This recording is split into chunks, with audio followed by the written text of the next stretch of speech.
আসসালামু আলাইকুম, welcome to mind orbit. তো আজকে যে বিষয়টা নিয়ে আলোচনা করতে আসলাম সেটা হচ্ছে এসএসসিতে যারা পড়ো, মানে বা এখন ক্লাস 9-এ কেবল উঠছো, বা তোমরা সমকোণী ত্রিভুজ বা বিভিন্ন বাহুভেদে কোণভেদে ত্রিভুজ নিয়ে তোমরা চেনার চেষ্টা করতেছো, জানার চেষ্টা করতেছো। তো যারা পরীক্ষা দিবা বা যা পরীক্ষার্থী যারা বা যারা ক্লাস 9-এ পড়ো, তাদের একটা প্রায়শই সবাই একটা আমাকে কোশ্চেন করে যে স্যার, সমকোণী ত্রিভুজের আমরা জানি যে সমকোণী ত্রিভুজের তিনটা জিনিস থাকে, ভূমি থাকে, অতিভুজ থাকে, লম্ব থাকে, কিন্তু এই জিনিসগুলো আসলে আমরা চিনতে পারি না, আমাদের পরীক্ষায় যে ভুল হয়ে যায়। তো আশা করি আজকে আমার এই ছোট্ট ভিডিওটা দেখার পরে তোমাদের আর কখনো তোমাদের সমকোণী ত্রিভুজের যে অংশগুলো আছে সেই অংশগুলো নিয়ে কখনোই আর কনফিউশন হবে না ইনশাল্লাহ। চলো শুরু করা যাক। তো দেখো, প্রথমে আমাদের জানতে হবে সমকোণী ত্রিভুজ কাকে বলে। তো এটা তোমরা কম বেশি সবাই জানো যে যেই ত্রিভুজের একটি কোণ সমকোণ তাকে আমরা কি বলি, সমকোণী ত্রিভুজ। যেমন মনে করো এখানে যদি একটা ত্রিভুজ হিসাবে চিন্তা করি, দেখো এটাকে যদি আমরা এ হিসাবে চিন্তা করি, এটাকে যদি আমরা বি বলি, এটাকে যদি সি বলি, তাহলে আমরা বলতে পারি যে এই ত্রিভুজের এই কোণটা হচ্ছে সমকোণ বা 90 ডিগ্রি। তাহলে আমরা কি বলছি যে যেই ত্রিভুজের একটি কোণ সমকোণ তাকে আমরা বলি সমকোণী ত্রিভুজ। তাহলে এটা হচ্ছে একটি সমকোণী ত্রিভুজ। এখন প্রশ্ন হচ্ছে স্যার, সমকোণী ত্রিভুজ তো বুঝলাম, এখন সমকোণী ত্রিভুজের কোন কোন অংশগুলো আমরা কিভাবে ডিফাইন করব এটা যদি একটু বলতেন। আচ্ছা দেখো, ছোট্ট একটা জিনিস তোমরা মনে রাখবে যে সমকোণী ত্রিভুজের তিনটে অংশ থাকে। কী কী অংশ থাকে বলো তো? প্রথমে থাকে হচ্ছে অতিভুজ, তারপরে থাকে হচ্ছে ভূমি বা সন্নিহিত বাহু, এবং লম্ব বা বিপরীত বাহু। এখন প্রশ্ন হচ্ছে স্যার, আমরা কখন কোনটাকে কিভাবে ডিফাইন করবো বা কিভাবে চিনতে পারবো? আচ্ছা, ছোট্ট একটা জিনিস যদি তোমরা মনে রাখতে পারো, দেখো আমি এখানে বলছি যে প্রথমে আমাদের অতিভুজ চিহ্নিত করতে হবে। অতিভুজ কিভাবে চিহ্নিত করব? অতিভুজটা আসলে কি? আমরা বলছি দেখো, সমকোণের বিপরীত বাহুকে অতিভুজ বলে। এখন প্রশ্ন হচ্ছে স্যার, সমকোণ আমরা কিভাবে চিনব? হ্যাঁ, সমকোণ চেনার একটা খুবই সহজ একটা উপায় হচ্ছে, দেখো জাস্ট শুধুমাত্র এতটুকু মনে রাখবা যে খাড়া বা লম্ব বাহুর কোণই সমকোণ। খাড়া বা লম্ব বাহুর কোণ সমকোণ মানে, তুমি দেখো এটা যদি একটা আমরা সমকোণী ত্রিভুজ মনে করি, তাহলে দেখো এখানে এই বাহুটা হচ্ছে খাড়া, দেখো এই এসি বাহুটা হচ্ছে খাড়া, তাহলে এসি বাহুর যে কোণটা, এই সি কোণটাকে আমরা বলতে পারি সমকোণ। আবার দেখো দেখো, এখানে আমরা যদি এ বি সি এখানে যদি একটা ত্রিভুজ হিসাবে সমকোণী ত্রিভুজ চিন্তা করি, দেখো এখানে খাড়া খাড়া যে বাহুটা সেই বাহুটাকে আমরা এ বি বলতে পারি। তাহলে দেখো খাড়া বাহুর যে কোণটা, এই কোণটাকে আমরা বলতে পারি সমকোণ। আবার দেখো এখানে দেখো আরেকটা, মনে করো আরেকটা ত্রিভুজ, এটাকে আমরা ধরলাম হচ্ছে এবিসি। দেখো এখানে এখানে যে খাড়া বাহুটা আছে সেটা হচ্ছে এবি, আমরা বলতে পারি এটা খাড়া বাহু। দেখো এই দুটা কিন্তু খাড়া অবস্থায় নেই, দেখো এটা খাড়া বাহু। তাহলে এটাকে আমরা বলতে পারি কি? এটাকে আমরা বলতে পারি সমকোণ। তাহলে আমি তোমাকে কি বলছি দেখো, বলছিলাম যে সমকোণের বিপরীত বাহুকে অতিভুজ বলে। তাহলে আমরা অতিভুজ কোনটাকে বলবো বলো তো? হ্যাঁ, আমরা বলবো এই যে সমকোণ, এই কোণের বিপরীত বাহু যেটা, সেটাকে আমরা বলবো অতিভুজ। তাহলে এই ত্রিভুজের অতিভুজ কোনটা বলো তো? এটা হচ্ছে অতিভুজ। আবার এই এই যে সমকোণ, এই ত্রিভুজের সমকোণের বিপরীত বাহু কোনটা বলো তো? এটা। তাহলে এটা এখানে অতিভুজ কোনটা? এই এই এসি। আবার দেখো এই যে ত্রিভুজটা, এই ত্রিভুজে দেখো খাড়া খাড়া বাহু কোনটা? খাড়া বাহু হচ্ছে এইটা, তাহলে এটা হচ্ছে সমকোণ, এবং সমকোণের বিপরীত বাহু হচ্ছে এইটা। তাহলে আমরা বলতে পারি এই ত্রিভুজের এটা হচ্ছে অতিভুজ।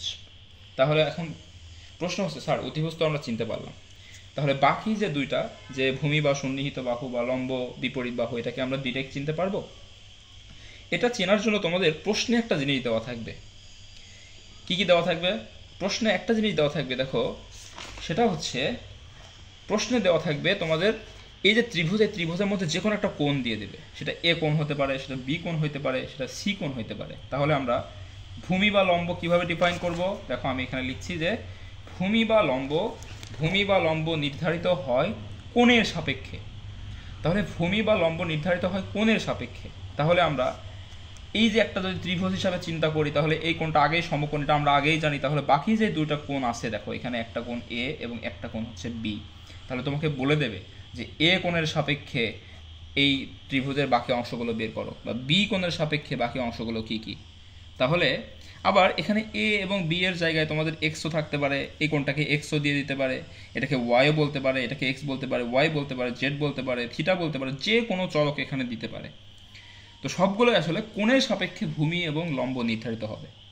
তাহলে কথা হচ্ছে স্যার, কোণের সাপেক্ষে ভূমি এবং লম্ব আমরা কিভাবে চিনতে পারবো? আচ্ছা, ছোট্ট একটা জিনিস তুমি মনে রাখবা। কি মনে রাখবো বলো তো? দেখো আমি এখানে বলছি যে মনে রাখবো কোণের সাথে যে বাহুটা লেগে থাকবে সেটাই ভূমি। দেখো দেখো দেখো আমি কি বলছি, কোণের সাথে যে বাহুটা লেগে থাকবে সেটাই ভূমি। তাহলে তুমি একটা জিনিস চিন্তা করো তো, এটা যদি একটা আমরা ত্রিভুজ হিসাবে চিন্তা করি, তাহলে দেখো তো আমরা প্রথমেই আমাদের কি বলতে হবে, প্রথমে আমরা বলছি যে প্রথমেই আমরা অতিভুজ চিহ্নিত করব। তাহলে এটা দেখো খাড়া বাহু, তাহলে এটাকে আমরা বলতে পারি অতিভুজ। তাহলে আমরা এখানে যে কোনো একটা কোণ নিছি থিটা, দেখো আমরা মনে করো এখানে কোণটা আমরা ধরছি হচ্ছে থিটা। তাহলে থিটা কোণের সাথে লেগে আছে কোনটা বলো তো, এখানে বিসি লেগে আছে না, এসি কি লেগে আছে না, এসি কিন্তু লেগে নাই। তাহলে এ বি আমরা জানি আগেই অতিভুজ, তাহলে লেগে আছে কোনটা, এইটা। তাহলে এই লেগে থাকা বাহুটিকে আমরা কি বলবো, এই বাহুটিকে বলবো হচ্ছে আমরা ভূমি বা সন্নিহিত বাহু।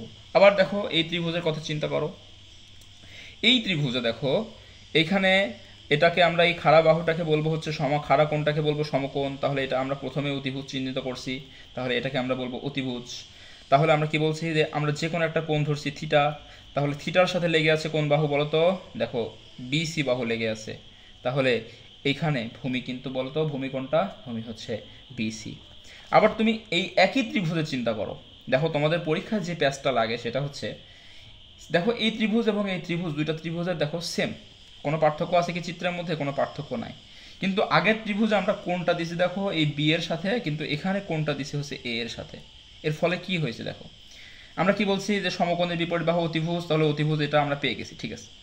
কিন্তু আমরা কি বলছি, কোণের সাথে যেটা লেগে থাকবে সেটা হচ্ছে ভূমি। তাহলে এখানে ভূমি কোনটা বলতো, এসি। দেখো এই একই ত্রিভুজে কোণের পার্থক্যের কারণে দেখো এখানে কোনটা আমরা ধরছিলাম এ, এখানে কোনটা ধরছি আমরা বি। তাহলে দেখো একই ত্রিভুজে কোণের পার্থক্যের কারণে দেখো এখানে ভূমি হয়ে গেছে কোনটা, এসি, কিন্তু এখানে ভূমি ছিল কোনটা বলতো, বিসি। তাহলে তোমাদের পরীক্ষাতে একই রকম ত্রিভুজ দেবে, কিন্তু শুধুমাত্র কোনটা চেঞ্জ করে তোমাকে এখান থেকে বিভিন্ন ত্রিকোণমিতিক অনুপাত বের করতে বলবে। তাহলে এরপর থেকে কোনো ভুল হবে? আমরা কি বলছি, আমরা জাস্ট বলছি যে কোণের সাথে যেটা লেগে থাকবে সেটাকে আমরা বলবো ভূমি। তাহলে আমরা এখানে তাই বলছি যে দেখো লেগে থাকা বাহুগুলোকে আমরা কি বলবো, ভূমি। তাহলে এবার তোমরাই বলো তো যে লম্ব কোনটা হবে। হ্যাঁ, আমরা অতিভুজ যদি পেয়ে যাই, ভূমি যদি পেয়ে যাই, তাহলে অতিরিক্ত যেটা থাকবে সেটাকে আমরা বলবো লম্ব বা বিপরীত বাহু। তাহলে এই ত্রিভুজের এটা যদি ভূমি হয়, এটা যদি অতিভুজ হয়, তাহলে এটাই হবে হচ্ছে কি বলতো, লম্ব। আবার দেখো এই ত্রিভুজে এটা যদি ভূমি হয়, এটা যদি অতিভুজ হয়, তাহলে লম্ব কোনটা হবে বলতো, এইটা। আবার দেখো এই ত্রিভুজে যদি ভূমি এটা হয়, এটা যদি তোমার হচ্ছে অতিভুজ হয়, তাহলে লম্ব কোনটা হবে বলতো, এ বি। বলো এরপর থেকে কি আর কোনো প্রবলেম হবে? আমরা আরেকবার রিপিট করি যে আমরা কি কি শিখলাম। দেখো আজকে আমাদের যে আলোচনার বিষয় ছিল সেটা হচ্ছে সমকোণী ত্রিভুজের বিভিন্ন অংশ চেনার উপায়। তাহলে সমকোণী ত্রিভুজ কাকে বলে আমরা সবাই জানি, যে এই ত্রিভুজের একটি কোণ সমকোণ তাকে আমরা বলি সমকোণী ত্রিভুজ। এরপর আমরা ছোট একটা কি জিনিস মনে রাখবো বলতো, সমকোণী ত্রিভুজের তিনটা অংশ থাকে। কি থাকে? একটা থাকে হচ্ছে অতিভুজ, একটা থাকে ভূমি বা সন্নিহিত বাহু, আর একটা থাকে হচ্ছে লম্ব বা বিপরীত বাহু। তাহলে আমাদের প্রথমে একটা সমকোণী ত্রিভুজ দেখে প্রথমে আমাদের কি চিহ্নিত করতে হবে, প্রথমে চিহ্নিত করতে হবে হচ্ছে অতিভুজ। অতিভুজ আমরা কিভাবে চিহ্নিত করব, মনে রাখবো যে সমকোণের বিপরীত বাহুকে বলা হয় অতিভুজ, আর সমকোণ কোনটা, যেটা হচ্ছে খাড়া বাহু। তাহলে দেখো এইগুলো খাড়া বাহু, এই প্রত্যেকটা ত্রিভুজে এগুলো খাড়া বাহু, তাই খাড়া বাহুর যে বিপরীত যে বাহুটা সেগুলোকে আমরা বলছি কি অতিভুজ। তাহলে বাকি থাকলো কোনটা কোনটা, থাকলো হচ্ছে ভূমি এবং লম্ব।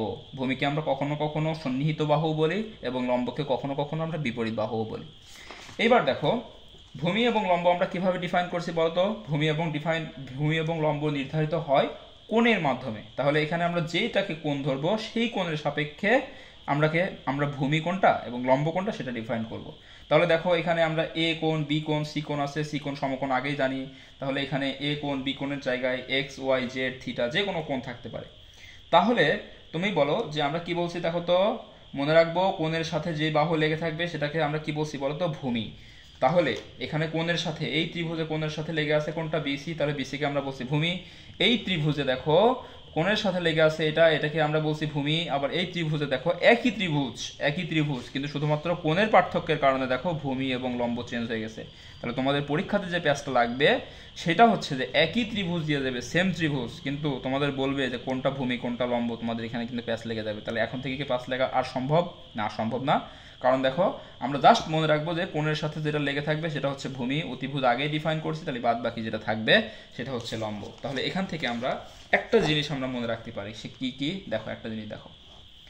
দেখো এই ত্রিভুজ, এটা যদি আমরা একটা ত্রিভুজ ধরি, মনে করো এ বি এবং সি, এই ত্রিভুজে এটাকে আমরা ধরলাম হচ্ছে থিটা। তাহলে এখান থেকে তোমরা যদি সাইন থিটা বের করতে চাও, তাহলে সাইন থিটা সমান আমরা কি জানি বলো তো? লম্ব ডিভাইডেড বাই অতিভুজ। তাহলে তুমি বলো তো, অতিভুজ তো আমরা প্রথমে ডিফাইন করি, তাহলে এখানে সমকোণের বিপরীত বাহু কোনটা? অতিভুজ। তাহলে অতিভুজ আমরা আগে লিখলাম হচ্ছে এ বি। তাহলে এখানে লম্ব কোনটা বলো তো? কোণের সাথে যেটা লেগে আছে সেটা ভূমি, তাহলে অতিরিক্ত যেটা আছে সেটা হচ্ছে লম্ব, এসি বাই এ বি।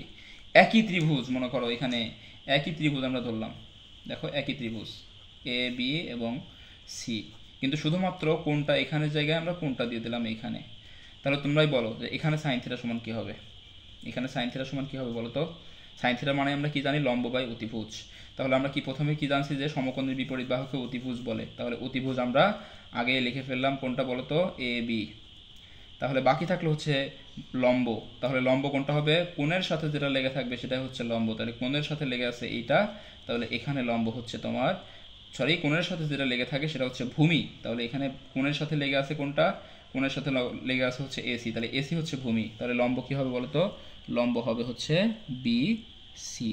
তাহলে দেখো একই ত্রিভুজ, ত্রিভুজের কোনো পার্থক্য নেই, জাস্ট কোণের পার্থক্যের কারণে দেখো এখানে সাইন থিটার ভ্যালু হচ্ছে বিসি ভাগ এ বি, আর এখানে হচ্ছে এসি ভাগ এ বি।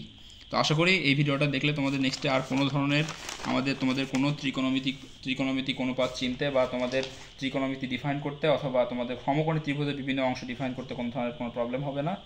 তো আমাদের সাথে মানে তোমরা এরপর নেক্সট কোন টপিকে তোমাদের সমস্যা হয় সেটা নিয়ে তোমরা কমেন্ট করবে, আমরা সেই বিষয়ে ভিডিও দেওয়ার চেষ্টা করব। ভালো থাকো সবাই, আসসালামু আলাইকুম।